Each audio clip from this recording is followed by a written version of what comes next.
Karachi public school Gadap میں علامہ Iqbal day اور school کی 12ویں سالگرہ کی تقریب کا اہتمام کیا۔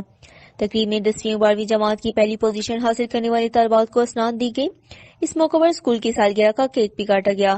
تقریب کی صدارت کرنے والے بورڈ کے چیئرمین بخش علی لاکھو، مہمان خصوصی ادیب دانشور لقمان، گلپالاری public school Gadap, principal Saifullah Bhutto, U C chairman Tahir Muhammad Wasam, Syeda Ummi Humaira, doctor Naseem Abbasi madam, Abida Mahmood Ali, جوکو ظفر حمیدہ بلوچ، حاجی منظور علی اور دیگر اساتذہ، والدین، طلبہ کی کثیر تعداد نے شرکت کی۔